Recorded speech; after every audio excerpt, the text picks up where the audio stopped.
So if you've been in a relationship or a situationship with someone who has shown you that they have avoidant tendencies, you know how confusing this is. It is so confusing because they can say and do and be one way, and then suddenly it can change, or suddenly they can throw in saying something that completely contradicts the other things that they've said, and it's really off-putting, and it can make you feel really uneasy and unsure about what's true and what's not true, or where the relationship actually stands.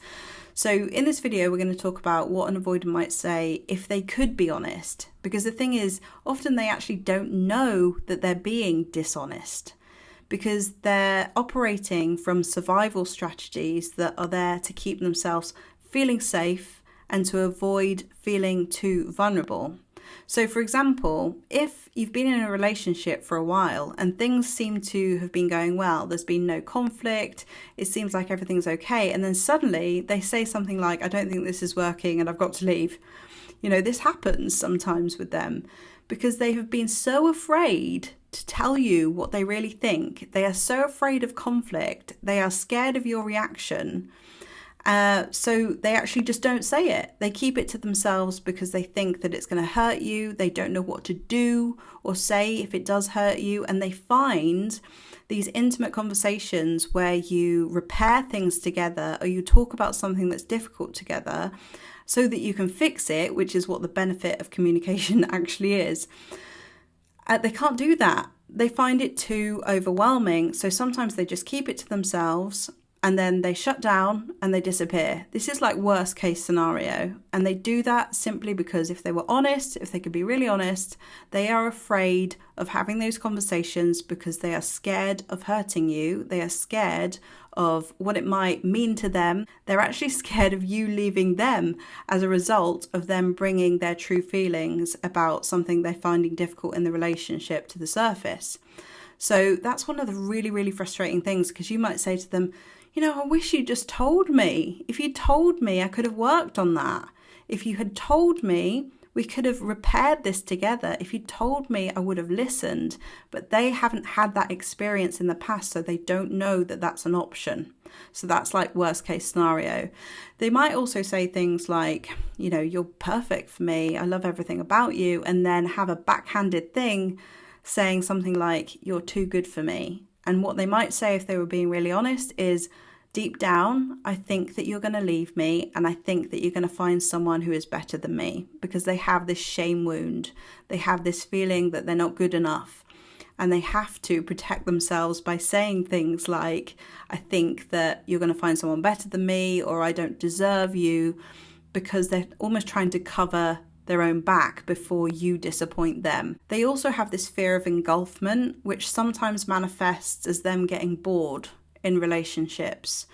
And they might say to you, if they were honest, if they could be honest, if they knew that this thing was operating in their system, they might say, I don't know why this happens. I don't know why I get bored. I wish that I could stay present in a relationship, but for some reason I find it overwhelming.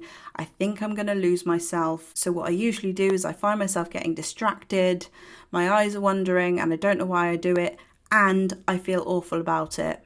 Because really they're not proud of themselves. They're not proud of this behavior. They know on some level that it's wrong, but at the same time, they absolutely don't know what to do about it. When they shut down, when they pull away, when they go quiet, and you're thinking, what's going on?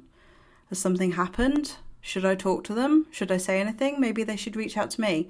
What they'd probably say, if they could communicate it, would be, I'm feeling really overwhelmed, and I've had to go away and do the only thing that I know that helps me to regulate, which is to be on my own, process this in my own time, and spend a bit of time completely detaching so that I can come back around again.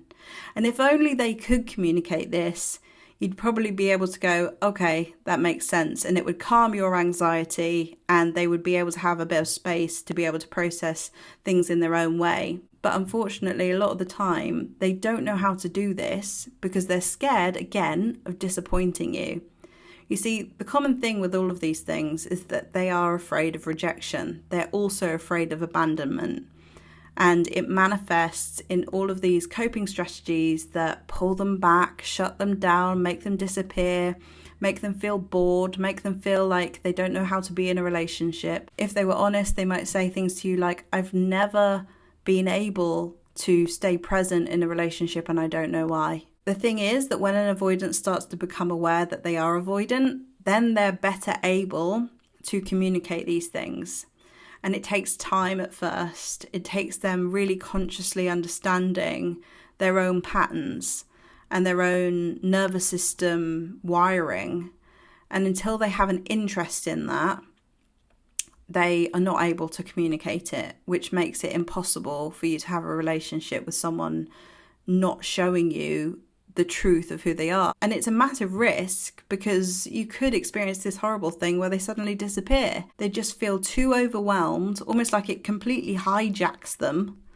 And they get too overwhelmed with this idea of being vulnerable because, again, they're scared of hurting you and they don't know what to do about it. They might also say, from a really genuine place, I actually really like you. I think you're a great person. I love the way that you make me feel. I love being around you. I think you're awesome.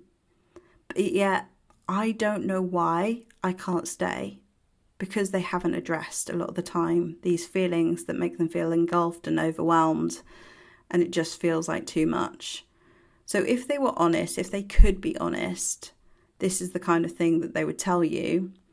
And it would start to help you to make sense of their behaviour. But if you're with someone who is avoidant right now, this video might help you to make sense of it in the meantime.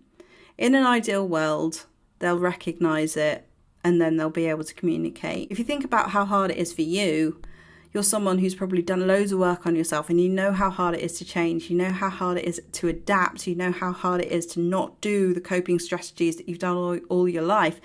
And you've been trying. But for someone who's just, starting to become aware and just doing it for the first time and doesn't want to because it's overwhelming and feels scary, it's going to be even harder. And it really takes a lot of patience and a lot of practice. So you can have compassion and you can also understand this isn't about you. If an avoidant could be really honest, they tell you this truth. This isn't your fault. The way I am is not because of you. I was already like this. That's what they'd say. They really would. They probably have said that, But I suppose at the same time, sometimes they do like to blame the outside because it does feel more, it does feel safer to them. They might also tell you that when they were younger, they were shamed a lot, they were criticised a lot. So, this is part of the reason why they feel so afraid to tell you the truth, to say something that they know might conflict with what you need. They have not been around people who have had the capacity to hold the space for differences. And so they assume that you will be no different. But the best thing about relationships and when they work the best is when both people can accept that there are inevitably going to be differences. And so this is something that you have to be able to do yourself and model. So I hope you found this video useful. If you would like to join the Heartbreak Healers Club, it's every Wednesday at every Wednesday at 8:30 p.m. UK time. And I've also got one-to-one options for anybody who would like some devoted time just for you to process anything that's big or small or something in between, wherever you are in your life, in a relationship or coming out of a relationship. This is what I'm really good at. I use a lot of intuitive guidance. I'm a life coach and I've been doing this for years now.